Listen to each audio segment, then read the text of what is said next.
বলেছি আমি, তাই আজ তোদের ঘাড় মোটকে খাবো আমি।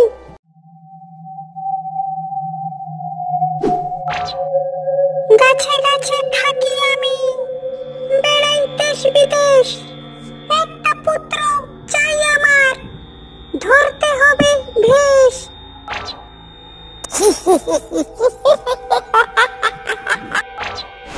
যাই হোক, পুত্র জন্ম দিতেই হবে আমার, তাহলে আমি হতে পারবো ভূত জগতের মহারানী। এটা আমাকে করতেই হবে যেমন করে হোক, কিন্তু এর জন্য তো আমাকে প্রয়োজন একটা মানুষের বউকে, আর তাকে ব্যবহার করে পুত্র জন্ম দিতে পারলেই ভূত জগতের মহারানী হওয়া থেকে আমাকে কেউ আটকাতে পারবে না। যাই, এবার আমাকে মানুষদের গ্রামের আশেপাশে থাকতে হবে।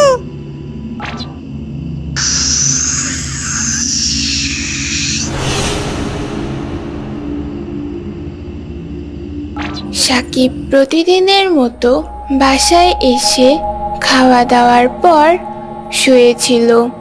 চারদিকে কেবলমাত্র সন্ধ্যা সন্ধ্যা হয়ে এসেছে, কিন্তু কিছুক্ষণ পর হঠাৎ করে তার কানে ভেসে আসে এক মায়াবী কান্নার শব্দ। সেই কান্নার শব্দ শুনে সে একটু অবাক হয় এবং বলল, এই সন্ধ্যাবেলায় কে এমন করে কান্না করছে? আগে তো কখনো শুনিনি। আর আমাদের বাড়ির আশেপাশে তো তেমন কোনো মেয়েও নেই। তাহলে কে হতে পারে? বাইরে গিয়ে দেখি তো একবার। সাকিব এটা বলা মাত্রই কান্নার শব্দটি থেমে গেল এবং তারপর সাকিব কিছুক্ষণ বসে থাকলো, কিন্তু তারপর আর কোনো কান্নার শব্দ আসছে না। তাই সে আবার শুয়ে পড়ল এবং সে মনে মনে ভাবল, হয়তো কেউ রাস্তা দিয়ে যাচ্ছিল, কোনো সমস্যা হয়েছে যার কারণে কান্না করতেছিল। এটা ভাবতে ভাবতে সে ঘুমানোর চেষ্টা করছিল। কিছুক্ষণ পর হঠাৎ করে আবার তার কানে ভেসে আসে সেই কান্নার শব্দ। কান্নার শব্দ শোনার পর ও সে শুয়েছিল, কিন্তু এবার আর শব্দটি থামছে না। তাই সে আবার উঠে বসলো এবং সে ঘর থেকে বেরিয়ে বাইরে চলে আসলো। বাইরে আসার পর সে এদিকে ওদিকে তাকিয়ে কাউকে দেখলো না, আর চারদিকে অন্ধকার হয়ে যাওয়ায় সে ভালো করে দেখতে পারছে না। তাই কান্নার শব্দটি যেদিক থেকে আসছে সে হাঁটতে হাঁটতে সেদিকে যেতে থাকলো। কিছু দূর হাঁটতে হাঁটতে যেতেই সে দেখতে পেল কিছু দূরে একটা গাছের নিচে কে যেন বসে কান্না করছে।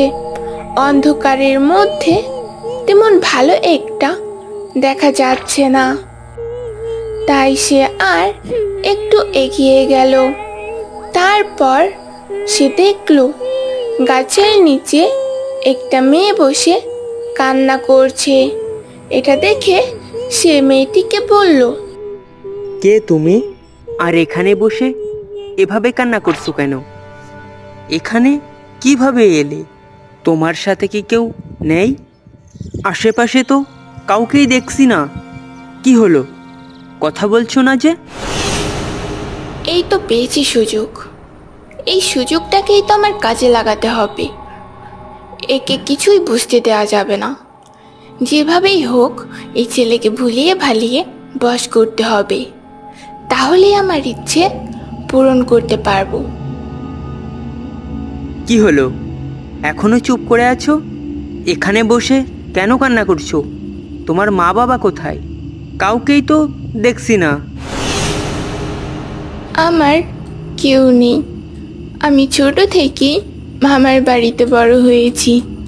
তারা আমাকে অনেক কষ্ট দেয়, আর আজ এখানে নিয়ে এসেছিল আমাকে, রেখে কোথায় চলে গেছে জানি না। তাই এখানেই বসে বসে কান্না করছি। শাকচুন্নির এমন মায়া ভোলানো বশ করা কথায় সাকিবের দয়া হলো। আচ্ছা ঠিক আছে, তুমি কোনো চিন্তা করো না। আর তুমি এখন আমার সাথে চলো, নয়তো তোমার এখানে কোনো বিপদ হয়ে যেতে পারে। সুন্দরী মেয়ে রূপে শাকচুন্নি এই কথার জন্যই অপেক্ষা করতেছিল। সে বলা মাত্রই দেরি না করে তার সাথে চলে গেল তার বাসায়। সাকিব বাসায় যাওয়ার পর তার সাথে অজানা একটা মেয়েকে তার মা দেখে একটু অবাকই হলো। তাকে জিজ্ঞাসা করলো, কিরাই মেয়া, আর তুই এরা কোন জায়গাতে নিয়ে এলি এ রাতের বেলায়? আরে মা, আগে শুনবে তো। ও কিছুক্ষণ আগে আমাদের বাসার কিছু দূরে একটা গাছের নিচে বসে কান্না করছিল।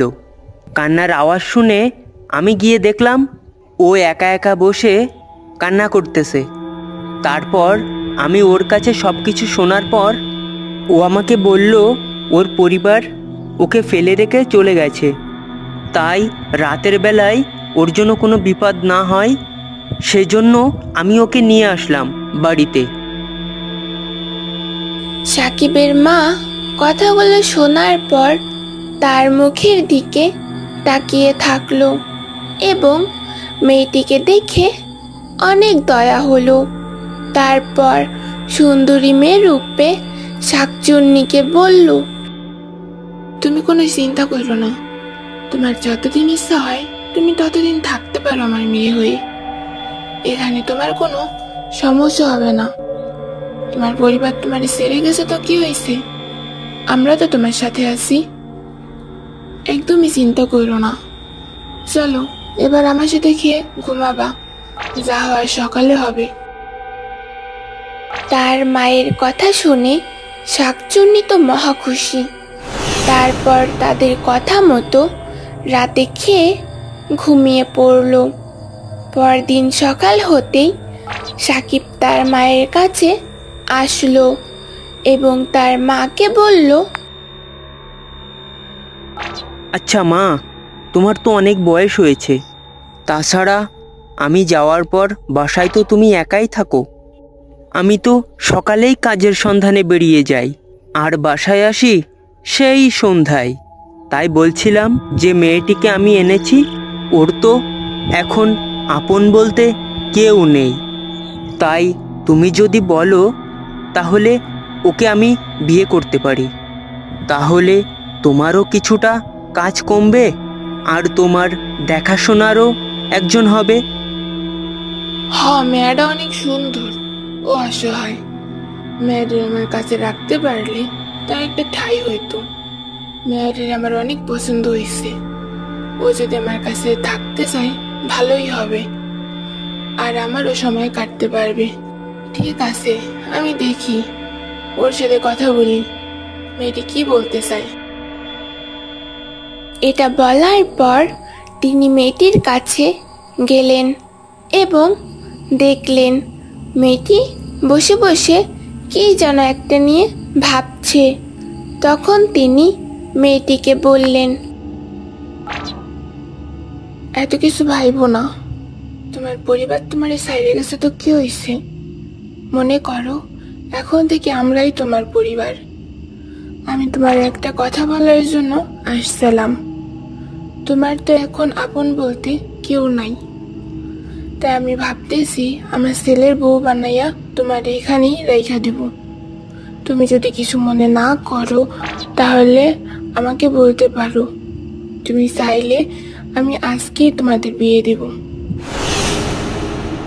এই পৃথিবীতে আমার কেউ নেই। আমি কোথায় যাব, কি করব, কিছুই ঠিক নেই। আপনাদের কাছে একটা আশ্রয় পেয়েছি, এটা আমার কাছে অনেক বড় পাওয়া, তাই আপনি চাইলে আমি রাজি। আমি খুশি হয়েছি তোমার মতো একটা মেয়ে পাইয়া। ঠিক আছে, তাহলে আজকে তোমাদের বিয়ে দিব। তুমি তাহলে ফ্রেশ হয়ে নাও, আমি সাকিবকে তৈরি হতে বলতেছি।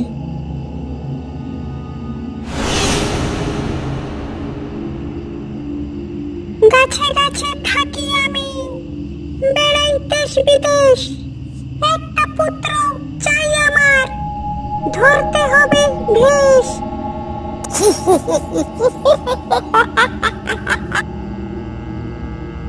এবার আমাকে ভূতের জগতের মহারানী হওয়া থেকে কেউ আটকাতে পারবে না। শুধু আমার কিছুদিন আর কিছুদিনের অপেক্ষা, তারপরেই আমি হয়ে যাব ভূতের জগতের মহারানী। তারপর বিয়ে হয় সুন্দরী মেয়ে রূপে শাকচুন্নী ও সাকিবের। তাদের দিনগুলো অনেক ভালো কাটতে থাকে। তারা বুঝতে পারে না যে তাদের বউ একটা শাকচুন্নী। এভাবেই চলতে থাকে 2 বছর। কিন্তু এতদিন একসাথে থাকার পরও তাদের কোনো বাচ্চা হয় না। সেজন্য সাকিব ও তার মায়ের মন খারাপ থাকে। সে কারণে হঠাৎ করে একদিন সাকিবের মা তাকে বলে উঠল, তোদের তো অনেক দিন হইল বিয়ের, কিন্তু আমাদের বাড়িতে একটাও বাচ্চা আসলো না। আমি বলি কি, তুই আর একটা বিয়ে কর। কি বলো এসব? তোমার মাথা কি ঠিক আছে? বাচ্চা হচ্ছে না, না হলে কি বা করার? তাই বলে আবার বিয়ে করতে হবে? আমি এটা পারবো না। তোরে বিয়ে দিছিলাম কারণ ভাবছিলাম তোরে বিয়ে দেওয়ার পরে আমাদের বাড়িতেও একটা বাচ্চা আসবে। কিন্তু না, 2 বছর হয়ে গেছে, এখনো একটা বাচ্চাও দিতে পারলো না। আমার মনে হয় না তোর বউ বাচ্চা দিতে পারবে। তাই বলি কি, তুই আর একটা বিয়ে কর। আমারও তো একটা ইচ্ছে আছে মরার আগে নাতি নাতনি দেখার। এ কথা শুনে শাকচুন্নি বউ একটু মন খারাপ করার বাহানা করে চলে গেল। এটা দেখে সাকিবের ও অনেক মন খারাপ হয়ে গেল। তারপর সে কিছু না বলে কাজের জন্য চলে গেল। এদিকে শাকচুন্নি বউ ঘরে এসে আনন্দ করতে থাকে, যেন সাকিব একটা বিয়ে করে শাকচুন্নি সকল আশা পূরণ হবে। সন্ধ্যার পর সাকিব যখন বাসায় ফিরে আসলো, রাতে খাওয়া দাওয়ার পর শাকচুন্নি বউ তাকে বলল, দেখো, আমি তোমাকে অনেক ভালোবাসি, কিন্তু আমাদের বিয়ের অনেক দিন হয়ে গেছে। আমি তোমাকে কোনো বাচ্চা দিতে পারিনি, তাই বলছি তুমি আরেকটা বিয়ে করো। এসব কি বলো তুমি? আমিও তোমাকে অনেক ভালোবাসি। আমি চাই না তোমাকে কষ্ট দিতে। আর তোমার জায়গায় অন্য কেউ এসে এ বাড়িতে কোনো অশান্তি ঘটাক চাই না আমি কোনো বাচ্চা। তাছাড়া আমরা অনেক ভালোই আছি। তুমি তো আমাকে অনেক ভালোবাসো, তাই আমি তোমাকে বলছি তুমি আরেকটা বিয়ে করো, মায়ের ইচ্ছেটা পূরণ করো। আমার কোনো সমস্যা নেই, আমি তোমাকে কখনো ছেড়ে যাব না, তুমি যাই করো। তাছাড়া আমাদের বাড়িতে একটা বাচ্চা থাকলে আমিও অনেক খুশি হব। আমার কথাটা রাখো। আচ্ছা, ঠিক আছে, তুমিই যখন বলছো, ঠিক আছে, তাহলে আরেকটা বিয়ে করব। এটা বলার পরদিনই সাকিব আরেকটা বিয়ে করে আনলো। তার মা তো এবার অনেক খুশি। বিয়ের কিছুদিন যেতেই সাকিবের মা একদিন নতুন বউকে বলল, আমি জানি তুমি এ বাড়িতে খুশির খবর নিয়ে আসবা। আমি চাই আমাদের বাড়িতেও নতুন বাচ্চার আগমন হোক। তোমার জন্য দোয়া রইল। আর তোমার যা কিছু লাগবে সব কিছু বড় বউরে কবা, সে তোমার সব কিছুর খেয়াল রাখবে।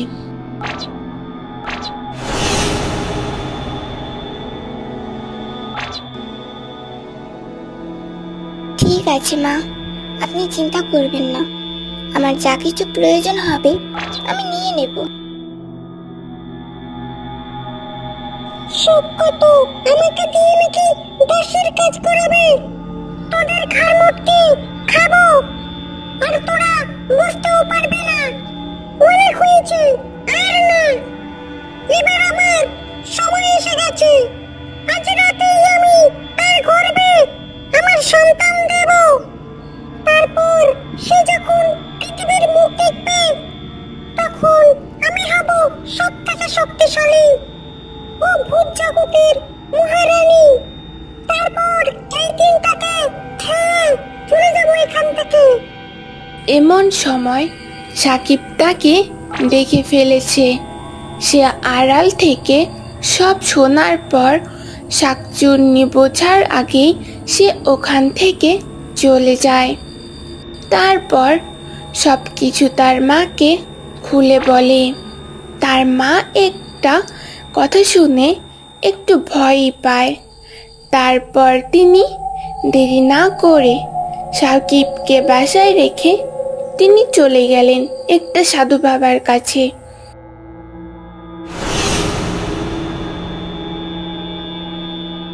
সাকিব বাসায় অনেক ভয় পাচ্ছে, কারণ শাকচুন্নিকে সে নিজের চোখে দেখেছে। কখন কি হয়ে যায় সেই ভয়ে সাকিব তার মায়ের ঘরে বসে থাকে।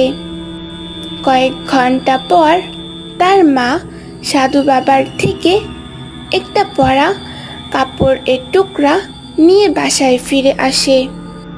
তারপর সাকিব ও তার মা নতুন বউয়ের রুমে যাওয়া মাত্রই দেখল শাকচুন্নি তার রূপ ধারণ করে নতুন বউকে কিছু একটা করার চেষ্টা করছে। তখন শাকচুন্নিও তাদেরকে দেখে ফেলে। শাকচুন্নি তাদেরকে দেখার পর বলে উঠল, তোদের সাহস তো কম না, তোরা আমার কাছে কথা দিস। তোদেরকে আজ আমি উচিত শিক্ষা দেব। তোদের অনেক বকবকানি শুনেছি আমি, তাই আজ তোদের ঘাড় মোটকে খাবো আমি। আমার ইচ্ছে পূরণ করব। আর তোদের বউ আর উঠবে না, ওকে আমি ঘুম পাড়িয়ে রেখেছি। এই সুযোগে তোদের দুটোকে গিলে খাবো আমি। সেই সুযোগ তুই আর পাবি না, এই নে মর। সাধু বাবার দেয়া কাপড়টা শাকচুন্নির গায়ে ছুঁড়ে মারতেই শাকচুন্নির গায়ে আগুন জ্বলে গেল। জ্বলে পুড়ে হাওয়ার মধ্যে মিলিয়ে গেল শাকচুন্নি। তারপর তারা আবারও ফিরে গেল তাদের সুখের পরিবারে।